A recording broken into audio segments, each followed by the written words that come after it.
इस वीडियो में हम जम्मू एंड कश्मीर और लद्दाख हाई कोर्ट के एक लेटेस्ट जजमेंट की बात करने वाले हैं, जो कि बहुत ज़्यादा अहम इसलिए है क्योंकि इस जजमेंट में बात की गई है माँ बाप की जिम्मेदारियां और फाइनेंशियल लाइबिलिटीज के बारे में। सवाल ये भी था कि अगर माँ नौकरी करती हो, फाइनेंशियली स्टेबल हो, तो क्या ऐसे में पिता को अपने बच्चे को मेंटेनेंस देना चाहिए? क्या उसकी लाइबिलिटीज बनती हैं? कुछ ऐसे ही सवाल थे जिन पर जम्मू एंड कश्मीर और लद्दाख हाई कोर्ट को फैसला सुनाना था।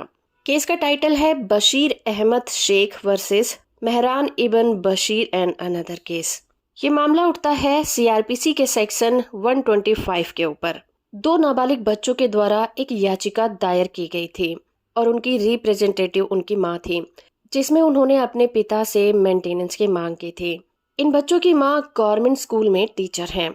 उन्होंने आरोप लगाया कि पिता ने कभी भी अपने कर्तव्यों का पालन नहीं किया, जिससे बच्चों को केवल मां की इनकम पर ही निर्भर रहना पड़ रहा है। इस केस में जो पिता है वो सऊदी अरब में काम करता है और एक इंजीनियर है जो कि बेरोजगार है, लेकिन माँ की सरकारी नौकरी है और वो बच्चों को मेंटेन कर सकती है। लेकिन फैमिली कोर्ट ने माँ और बच्चों के हक में ही फैसला सुनाया और पिता को आदेश दिया कि वो अपने बच्चों को 4,500 रुपए हर महीने मेंटेनेंस के तौर पर देगा।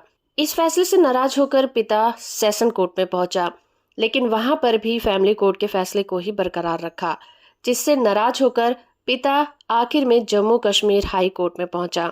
अब हाई कोर्ट को दो मुद्दों पर विचार करना था। पहला तो ये कि सीआरपीसी के सेक्शन 125 के तहत मेंटेनेंस की जिम्मेदारी किसकी होगी, और दूसरा ये देखना कि पिता की फाइनेंशियल कंडीशन कैसी है। जहां तक बात थी सीआरपीसी के सेक्शन 125 के तहत, तो कोर्ट को ये देखना था कि अगर माँ की कोई स्थायी नौकरी हो और वो फाइनेंशियली इतनी अच्छी कंडीशन में है कि अपने बच्चों का पालन पोषण कर सकती है, तो क्या ऐसे में ये समझना चाहिए कि पिता की जिम्मेदारी खत्म हो गई है और उसे अपने बच्चों को कुछ नहीं देना चाहिए। जस्टिस संजय धर ने अपना अहम फैसला सुनाते हुए कहा कि पिता होने के नाते याचिकाकर्ता का अपने बच्चों को मेंटेन करने का कानूनी और नैतिक दायित्व बनता है। ये सच है कि माँ एक कामकाजी महिला है, उसकी अपनी इनकम भी है, लेकिन इसके बावजूद भी पिता की अपनी जिम्मेदारियां बनती हैं अपने बच्चों के प्रति, जो कि माँ के काम करने या ना करने से खत्म नहीं हो जाती। हाईकोर्ट ने आगे ये भी कहा कि पिता ने कहा कि वो बेरोजगार है, लेकिन उसे भी वो कोर्ट में ठीक से साबित नहीं कर सका था